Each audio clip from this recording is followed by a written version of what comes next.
यो बड़ी लोग कैसे हो सभी लोग, मैं लेके आ गए हूँ एक और नया एपिसोड लेके। तो अगर सभी लोगों ने अभी तक मेरे चैनल को सब्सक्राइब नहीं किया होगा तो सब्सक्राइब कर दीजिएगा। तो अब ज्यादा बातें ना करते हुए वीडियो को स्टार्ट करते हैं। एपिसोड की स्टार्टिंग में हम देखते हैं जो सातो होता है वो अपने हाथ में उस डैगर को लेके थोड़े बहुत स्विंग करके प्रैक्टिस करने लगता है। फिर जैसे ही थोड़ी देर बाद वो प्रैक्टिस कर लेता है तो वो ड्वार से कहता है, तो बताओ ड्वार चाचा आखिरकार मैंने कैसा डैगर को चलाया है। लेकिन हम देखते हैं ड्वार चाचा को जो की पूरा फोकस करते हुए अपने वेपन को बना रहे होते हैं। और ये देखने के बाद जो सातो होता है वो तो पूरी तरह से स्पीचलेस हो जाता है। वो अपने मन में कहता है, अरे ये क्या, ड्वार्फ चाचा ने तो मुझे पूरी तरह से इग्नोर ही कर दिया। छोड़ो जो भी हो, अब मैं यहाँ से जा रहा हूँ। आपका बहुत बहुत शुक्रिया इस डैगर के लिए। वो वहाँ से जाते हुए अपने मन में कहता है, भले ही मैंने जैसे एक्सपेक्ट किया था वैसा दिन नहीं गया, लेकिन ये इतना भी ज्यादा बुरा नहीं था। फिर हम देखते हैं जो सातो होता है वो अपने रूम पे आ गया होता है। जो नहीं होती है वो उसके सारे बाय किए हुए चीजों को देखने के बाद काफी ज्यादा हैरान हो गई होती है। वो सातो से कहती है, सातो ये सभी चीजें तो बहुत ही ज्यादा चमकदार है। छोड़ो कोई बात नहीं, तुम्हारी एज में ऐसी चमकदार चीजें तुम्हें पसंद आएगी। सुनने के बाद जो सातो होता है वो नीचे कहता है, मैंने जो क्लॉथ बाय किया है वो काफी ज्यादा कंफर्टेबल है अगर मैं कंपेयर करूँ इस वाले क्लॉथ से। तो ये बोलने के बाद जो सातो होता है वो अपने मन में कहता है, नी जरा इस क्लॉथ को टच करके देखो, तुम्हें पता चल जाएगा कि आखिरकार मैंने ऐसे क्यों बाय किया है। फिर हम देखते जो नहीं होती है वो सातो के बाय किए हुए क्लॉथ को टच करके देखती है और कहती है, ये जो रेनकोट है ये इतना भी ज्यादा बुरा नहीं है। मैंने इसे अप्रेस्ट करके देखा और मुझे पता चला कि इसमें जो मटेरियल्स यूज किए गए हैं वो बहुत ही ज्यादा बेकार है, लेकिन क्योंकि तुमने इसे सस्ते दामों में बाय किया है तो ये कोई बात नहीं, इतना चलता है। फिर जो सातो होता है वो नीचे कहते हैं, आखिरकार ये अप्रेस्ट क्या होता है। फिर जो नहीं होती है वो कहती है, ये स्किल मेरे सभी स्किल्स में से एक स्किल है और इस स्किल को मैं सिर्फ ऑब्जेक्ट के ऊपर यूज कर सकती हूँ। ये सुनने के बाद जो सातो होता है वो नीचे कहता है, क्या तुम इसे इंसान के ऊपर यूज नहीं कर सकती। फिर जो नहीं होती है वो सातो से कहती है, नहीं मैं अभी इसे इंसान के ऊपर यूज नहीं कर सकती क्योंकि मेरी जो सभी एबिलिटीज है वो अभी अनलॉक नहीं हुआ है, लेकिन ये अभी भी काफी ज्यादा यूजफुल है क्योंकि मैं इन्हें ऑब्जेक्ट के ऊपर यूज कर सकती हूँ। जितने भी लूट क्वेस्ट से आते हैं मैं उन सभी के ऊपर अप्रेस यूज करती हूँ और इसकी मदद से मैं स्कैम होने से बच जाती हूँ। फिर जो सातो होता है वो नीचे कहता है, क्या तुम मुझे बता सकती हो कि आखिरकार तुम्हें क्या करना होगा जिसके बाद तुम लोगों को अप्रेस कर पाओगे। फिर जो नहीं होती वो सातो से कहती है, मुझे ये करने के लिए पहले इसके रिक्वायरमेंट्स को पूरा करना होगा और इसमें जो स्किल का रैंक होता है वो भी बहुत ही ज्यादा मैटर करता है। अगर मैं तुम्हें एग्जांपल देके बताऊं तो जो इस रैंक का अप्रेजल होता है वो किसी को भी अप्रेस कर सकते हैं, बस उसके नेसेसरी कंडीशंस को पूरा करना होगा। लेकिन मान लो तुम्हारा जो अप्रेजल का रैंक है वो जी है, तो तुम चाहे जो भी कर लो तुम कभी भी एक इंसान को अप्रेज नहीं कर पाओगे। मैंने सुना है कि जो एस रैंक के अप्रेजल वाले लोग होते हैं वो किसी का भी आइडेंटिटी या फिर टैलेंट को जान सकते हैं। सुनने के बाद जो सातो होता है वो कहता है, अगर ऐसी बात है फिर तो मुझे मेरे गार्बलेट टेक्स स्किल के बारे में भी पता चल सकता है। ये सुनने के बाद जो नहीं होती है वो कहती है, हाँ ऐसा पॉसिबल तो है। फिर जो सातो होता है वो कहता है, नहीं क्या तुम्हें पता है कि मैंने हाल ही में प्यूरीफाई स्किल सीखा है, लेकिन क्या ये गार्बलेट टेक्स स्किल में इस तरह के स्किल भी आते हैं। तुम्हें पता है कि इस स्किल को सीखने का कंडीशन क्या था, मुझे बस खुद को नहलाना था और जैसे ही मैंने खुद को नहलाया तो मैंने ये स्किल सीख लिया। ये बात जैसे ही नहीं सुनती है तो वो काफी ज्यादा हैरान हो जाती है। वो जल्दी से सातो के कंधे के ऊपर हाथ रखती है और इसे चिल्लाते हुए कहती है, क्या कहा तुमने, तुमने प्यूरीफाई स्पेल को सीख लिया सातो। क्या तुम्हें पता भी है कि ये जो स्पेल ये कितना ज्यादा रेयर होता है, ये जो स्किल है वो सिर्फ हीलर ही सीख पाते हैं। देखो इस तरह से देखने के बाद जो सातो होता है वो तो पूरी तरह से पसीना पसीना हो जाता है। वो नीचे कहता है, हाँ मैंने किसी तरह से ये स्पेल को सीख लिया। जो नहीं होती है वो सातो से कहती है, क्या जो तुम्हारा गार्बलेट टेक्स स्किल है वो एक हीलिंग टाइप है। ये सुनने के बाद जो सातो होता है वो नीचे कहता है, हाँ देखने से तो ऐसा ही लग रहा है। जो नहीं होती है वो सातो से कहती है, तुमने अपने गार्बलेट टेक्स स्किल की मदद से एक स्पेल को सीख लिया जो कि प्यूरीफाई स्पेल है। इसका मतलब तो ये है कि तुम एक हीलर हो, फिर तो तुम्हें जरूर से क्लींसी स्पेल भी आता होगा। क्यों, मैंने सही कहा ना। ये सुनने के बाद जो सातो होता है वो नीचे कहता है, नहीं मुझे ये स्पेल नहीं आता है। ये सुनने के बाद जो नहीं होती है वो सातो से कहती है, अरे नहीं ये तो काफी ज्यादा बुरा हुआ क्योंकि जो प्यूरीफाई स्किल है वो काफी ज्यादा हाई रैंक की स्किल है। जो हीलर होते हैं वो ये सीखने से पहले सबसे पहले क्लींसी स्पेल सीखते हैं जो कि एक लो रैंक की स्किल होती है। सीखने के बाद वो सभी लोग मिड रैंक की स्किल सीखते हैं जिसका नाम पुर्गी होता है और ये सीखने के बाद वो सभी लोग हाई रैंक की स्किल सीखते हैं जिसका नाम प्यूरीफाई होता है। लेकिन तुम्हारे केस में ऐसा कुछ भी नहीं है, तुमने सीधा प्यूरीफाई स्किल को सीख लिया है। इसका मतलब ये है कि तुम कोई हीलर नहीं हो। ऐसा स्किल जो कि प्यूरीफाई स्पेल को सीधा सिखा दे, आखिरकार ये किस तरह की स्किल हो सकती है। हम देखते जो नहीं होती है वो काफी ज्यादा गौर से उसके बारे में सोचने लगती है और जो सातो होता है वो बहुत ही ज्यादा गौर के साथ उसके आंसर का वेट करने लगता है। फिर थोड़ी देर बाद जो नहीं होती है वो सातो से कहती है, सॉरी मुझे माफ कर देना, लेकिन मैंने आज से पहले इस तरह की चीज कभी नहीं सुना है, तो मुझे भी इसके बारे में कुछ नहीं पता। ये सुनने के बाद जो सातो होता है वो काफी ज्यादा हैरान होते हुए कहता है, क्या कहा तुमने, मैं तो बहुत ही ज्यादा उम्मीद के साथ आंसर का वेट कर रहा था। फिर हम अगले सीन में देखते हैं जो सातो होता है वो अपने न्यू डैगर के साथ प्रैक्टिस कर रहा होता है और तभी वहाँ पे जो नहीं होती है वो आ जाती है और सातो को आवाज लगाते हुए कहती है, सातो जल्दी से यहाँ पे आओ। फिर जो सातो होता है वो नहीं से कहता है, क्या हो गया नी, क्या कोई काम है। फिर जो नहीं होती है वो सातो से कहती है, सातो आज तुमने काफी ज्यादा अच्छे से काम किया, तो ये लो ये रहा तुम्हारा पेमेंट। ये देखने के बाद जो सातो होता है वो अपने पेमेंट को ले लेता है और काफी ज्यादा खुश होते हुए अपने मन में कहता है, वाह क्या बात है, आखिरकार मुझे मेरा पेमेंट मिल गया, अब मैं अपनी जरूरत की चीजों को खरीद पाऊंगा। जाऊंगा। फिर हम अगले सीन में देखते हैं जो सातो होता है वो एक पेपर में कुछ लिखते हुए अपने मन में कहता है, मैं अपने सभी जरूरत की चीजों को एक ही बारी में नहीं खरीद सकता, तो इसलिए मैं इस पेपर में लिख लेता हूँ कि आखिरकार मुझे अभी सबसे ज्यादा किस चीज की जरूरत है। फिर हम देखते हैं जैसे सातो का लिस्ट बन जाता है तो जो सातो होता है वो उस लिस्ट को लेके शॉपिंग करने के लिए जाने लगता है और उसको रास्ते में मॉब मिलता है। जो मॉब होता है वो सातो से कहता है, अच्छे आखिरकार तुम क्या कर रहे हो, लगता है तुम आजकल काफी ज्यादा मजे कर रहे हो। लेकिन हम देखते हैं जो सातो होता है वो उसकी बातों का जवाब नहीं देता है और आगे की तरफ चलने लगता है, जिसे देखने के बाद जो मॉब होता है वो काफी ज्यादा हैरान होते हुए कहता है आखिरकार ये सातो को क्या हुआ। अभी जो मॉब होता है वो कुछ नोटिस करता है और सातो को कुछ कहने ही वाला होता है, लेकिन इतने में जो सातो होता है वो किसी बंदे से टकरा के वहीं पे गिर जाते हैं और हम देखते हैं और कोई नहीं बल्कि गिल्ड का प्रेसिडेंट होता है। जो सातो होता है वो इनसे कहता है मुझे माफ कर दीजिएगा लियो। फिर जो लियो होता है वो कहता है कोई बात नहीं सातो। फिर जो सातो होता है वो लियो से कहता है आपको पता है कि आज मुझे मेरा सेकंड पेमेंट मिला है। ये सुनने के बाद वो दोनों ही समझ जाते हैं कि आखिरकार जो सातो है वो आखिरकार इतना ज्यादा खुश क्यों लग रहा था। हम देखते हैं जो मोब होता है वो काफी ज्यादा हंसने लगता है, लेकिन जो लियो होता है वो सातो के सिर को सहलाते हुए कहता है अच्छा ऐसी बात है क्या। तभी मैं सोचूं कि आखिरकार तुम इतने ज्यादा खुश क्यों लग रहे हो, तो क्यों ना आज के लिए तुम छुट्टी ले लो। सुनने के बाद जो सातो होता है वो और भी ज्यादा खुश हो जाता है और वो कहता है क्या कहा, मैं छुट्टी ले सकता हूँ, आपका बहुत बहुत शुक्रिया। फिर हम देखते हैं जो सातो होता है वो वहां से जाने लगता है और जो मोब और लियो होते हैं वो सातो को वहां से जाते हुए देख रहे होते हैं। सातो को देखते हैं जो कि मस्त शॉपिंग के लिए जा रहा होता है, लेकिन तभी वो रुक जाता है और वो अपने डैगर की तरफ देखते हुए अपने मन में कहता है मुझे सबसे पहले डुआ चाचा को थैंक्स बोलना चाहिए क्योंकि उन्होंने मुझे फ्री में डैगर दिया था। फिर हम देखते हैं जो सातो होते हैं वो डुआ चाचा के शॉप पे जाने भी लगता है। हम अगले सीन में देखते हैं जो सातो होते हैं वो डुआ चाचा के शॉप पे पहुंच भी जाता है। जो सातो होता है वो शॉप के डोर पे नॉक करता है, लेकिन अंदर से कोई भी आंसर नहीं आता है, जिसे देखने के बाद जो सातो होता है वो अपने मन में कहता है क्या डुआ चाचा शॉप के अंदर नहीं है। वैसे देखा जाए तो मैं इस बार एक कस्टमर की तरह नहीं आया हूँ, तो क्या मुझे बैक डोर से जाना चाहिए। तो फिर चलो ठीक है मैं बैक डोर से ही अंदर चलता हूँ। फिर हम देखते हैं जो सातो होता है वो बैक डोर से अंदर जाते हुए कहता है डुआ चाचा क्या आप अंदर हो। फिर हम देखते हैं डुआ चाचा को जो कि सातो को वहाँ पे देखने के बाद हैरान होते हुए कहते हैं आखिरकार कौन है वहाँ पे,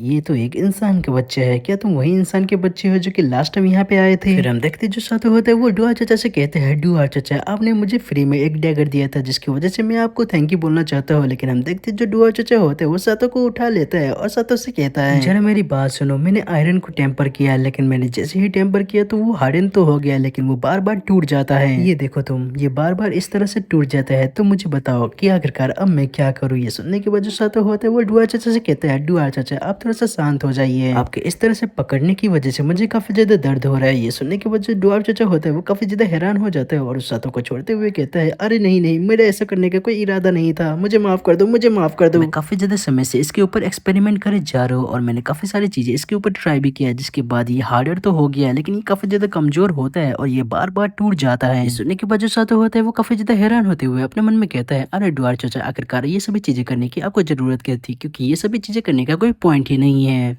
लेकिन जो हमारा आज का एपिसोड होता है वो यहीं पे खत्म हो जाता है। आशा करता हूँ कि ऐसे लोगों को ये नया एपिसोड पसंद आया होगा और अगर पसंद आया होगा तो ऐसे लोगों को कुछ नहीं करना, बस लाइक कमेंट शेयर और सब्सक्राइब कर देना है। जाने से पहले सभी लोग मेरे सेकंड चैनल और गेमिंग चैनल को भी सब्सक्राइब कर दीजिएगा, जिनका लिंक आप सभी लोग को डिस्क्रिप्शन के अंदर मिल जाएगा। तो फिर मिलते हैं फिर किसी और नए वीडियो के साथ, तब तक के लिए टाटा बाय बाय।